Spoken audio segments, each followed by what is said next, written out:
네, 오늘은 재무상태표에 대해서 이야기를 하려고 하고요. 재무제표를 볼 때 가장 기본적인 자산, 부채, 자본의 기본 개념에 대해서 간단히 이야기를 하려고 합니다. 네, 재무제표는 크게 세 개로 이루어져 있는데요. 첫 번째가 재무상태표, 두 번째가 손익계산서, 세 번째가 현금 흐름표입니다. 현금 흐름표 관련해서는 최근에 어, 현금 흐름표 5초 만에 보기라는 동영상을 올렸고요. 오늘은 서두에 말씀드린 것처럼 재무 상태표를 짧은 시간에 가장 중요한 거를 보는 방법에 대해서 이야기를 하려고 합니다. 재무 상태표는 현재의 자산 현황을 보여주는 표인데요. 크게 세 부분으로 나눠져 있어요. 자산, 부채, 자본. 자산은 자산 총계라고도 하고, 부채는 부채 총계라고 하고, 자본은 자본 총계라고 합니다. 네, 회사의 이익은 벌어들인 수익에서 비용을 빼면 나오죠. 마찬가지입니다. 자본은 자산에서 부채를 뺀 결과고요. 이 자본 총계가 재무상태표에서는 가장 중요합니다. 네, 먼저 자산, 부채, 자본에 대한 기본 개념을 좀 잡고 가도록 하겠습니다. 네, 여러분이 결혼을 한다고 가정해 볼게요. 또는 소개팅에 나간다고 가정을 해 보겠습니다.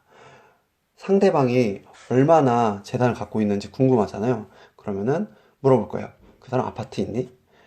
그러면 주선자가 얘기를 하죠. 10억짜리 아파트가 있어.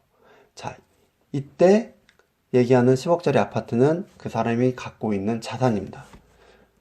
그런데 여기서 한 가지 더 물어봐야 되겠죠? 보통 아파트를 살 때 자기 돈으로 다 사진 않잖아요. 은행에 돈을 빌려서 사죠. 그러면은 주선자에게 물어봐야 해요. 야, 그런데 은행에 대출을 많이 받아서 산 거 아니야? 그 사람 돈으로 산 거는 어느 정도 돼? 그러면은 주선자가 얘기를 해줘요. 엄청 친한 사람이라고 가정을 하고요. 은행에서 6억을 빌렸고 자기 돈으로 4억을 갖고 10억짜리 아파트를 샀어. 그러면 여기서 4억이 자본인 거죠. 부채는 남의 것입니다. 내가 갖고 있지만 남의 것. 그리고 자본은 내가 갖고 있는 것 중에 진짜 나의 것이죠. 자, 보통 이 정도 질문하면 끝나야 되는데, 정말 집요한 사람이라면 주선자한테 한 가지 더 물어볼 수도 있어요. 야, 근데 그 사람, 부모님한테 돈은 많이 물려받았니? 또는, 아파트 살 때 본인이 번 돈으로 산 게 아니고, 부모님이 돈 많이 대주신 거 아니야? 네. 그럴 때 주선자가 얘기를 합니다. 부모님한테 1억을 받았대요. 그 1억이 미천이 돼가지고 뭐 이 사람이 장사한 사람이라고 하면 그 1억을 가지고 뭐 장사를 해가지고 돈을 벌어서 4억을 만들어 쓸 수도 있고요. 또는 1억 갖고 있는 상태에서 뭐 월급쟁이라고 하면은 월급을 받아서 4억을 만들었을 수도 있어요. 어쨌든 부모님한테 받은 돈 또는 장사 미천, 이게 바로 자본금인 거죠. 네. 자본금은 자본 안에 있는 내가 갖고 있는 진짜 내 돈 중에서 부모님한테 물려받은 또는 장사 미천인 가장 기본이 되는 돈이에요. 자, 여기까지 자산, 부채, 자본에 대한 기본 개념을 정리하고, 특히 자본 안에 들어가 있는 자본금에 대한 개념을 이야기를 해봤습니다. 네, 앞서 말씀드린 것처럼 자산, 부채, 자본 중에 가장 중요한 건 자본이죠. 내가 갖고 있는 것 중에 진짜 내 것. 자, 이 자본 총계가 크면 좋을까요? 네, 크면 좋겠죠. 하지만 무조건 자본 총계만 크다고 좋은 건 아니에요. 예를 들어서 내가 자본 총계가 자본이 많이 있다고 하더라도 부채가 그거보다 어마어마하게 더 많다면 위험한 사람 또는 위험한 회사라고 할 수 있겠죠. 그래서 자본 총계가 큰지 작은지 좋은지 나쁜지 비교할 기준이 필요한데요. 3초 동안 한 개씩 기준에 따라서 비교를 하는 겁니다. 첫 번째 기준은 부채입니다. 부채와 자본을 비교를 하고요. 두 번째는 자본금과 자본을 비교를 합니다.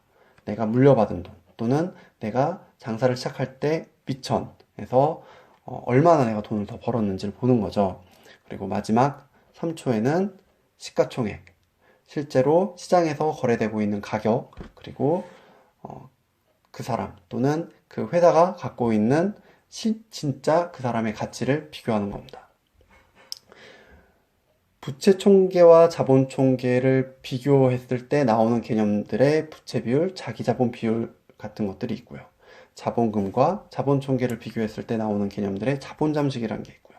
시가총액과 자본 총계를 비교했을 때 나오는 개념의 BPS라는 게 있어요. 그런데 이런 거 얘기 안 할 겁니다. 왜냐면 우리는 3초 만에 봐야 되니까요.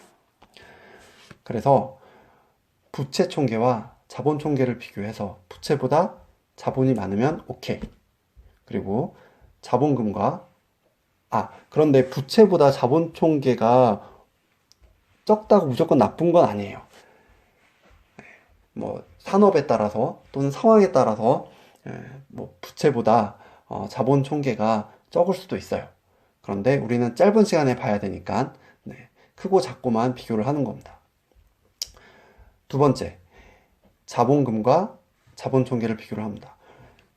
자산과 부채는 크기 차이가 왔다 갔다 할 수 있어요. 상황에 따라. 앞서 말씀드린 것처럼. 근데 자본금보다 자본 총계는 무조건 많아야 됩니다. 내가 부모님한테 물려받은 돈, 나의 장사 미천보다 내가 수년 동안, 수십 년 동안 번 돈이 당연히 많아야 되는 거예요. 그게 정상인 회사고 정상인 사람이겠죠. 세 번째, 만약 내가 투자를 한다고 하면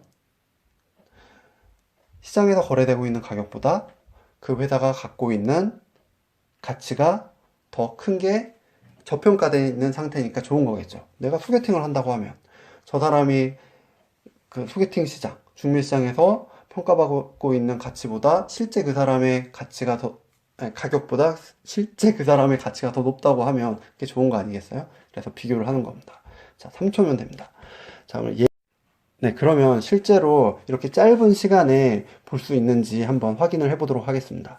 원래 삼성전자를 예시로 보려고 했는데 숫자들이 너무 커가지고 그래도 사람들이 익숙하고 잘 알고 있는 회사인 농심을 골랐어요. 네이버에 가서 농심을 검색하고 그 주식 관련 화면에 들어가면 이제 첫 번째 나오는 게 요겁니다. 자, 그러면은 농심이라는 회사에 대해서 간략한 소개가 있는데요. 여기서 우리는 한 가지를 체크하고 합니다. 시가총액. 현재 시장에서 거래되고 있는, 평가받고 있는 이 회사의 가격은 1조 7천억이에요. 1조 7천억이 있으면은 이 회사의 주식을 다 사고 이 회사를 다 가질 수 있는 거죠. 자, 뉴스 공시에 들어갑니다. 뉴스 공시에 들어갔더니 감사보고서 제출이라는 공시가 있어요. 재무제표를 볼 수 있는 다양한 방법들이 있는데 뭐 그 중에 하나라고 볼 수 있을 것 같고요. 네이버 가가지고 찾아보는 거죠. 감사보고서 제출을 열어봅니다. 그러면 감사보고서 제출이라는 공시 안에 재무 정보들이 굉장히 간략하게 요약되어 있어요. 우리가 필요한 정보들이 다 있습니다. 자, 자산은 2조 4천억이에요. 부채는 6천억이에요. 그리고 자산에서 부채를 뺀 실제 내가 갖고 있는 내 돈, 자본은 1조 8천억입니다. 자, 그리고 자본금은 3천억이죠. 아니네요. 300억이에요. 자, 그러면은 비교를 합니다. 첫 번째, 자본과 부채를 비교해요. 자본은 1조 8천, 부채는 6천. 자본이 훨씬 많죠. 자, 두 번째, 자본 총계와 자본금을 비교를 해요. 자본은 1조 8천, 자본은 300억. 자본이 자본금보다 훨씬 많죠. 이게 정상적이라기보다 안정적인 회사의 모습이죠.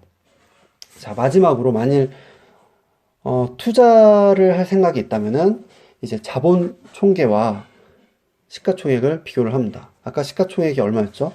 1조 7천억이었죠. 그리고 이 회사가 갖고 있는 자기 것, 네. 자기가 갖고 있는 것 중에 진짜 자기 것은 1조 8천억이에요. 시가총액이랑 자본총계가 크게 차이가 없네요. 그러면은 이제 실제로 이 회사에 투자할지 안 할지는 이제 투자자들의 판단이라고 보면 될 것 같아요.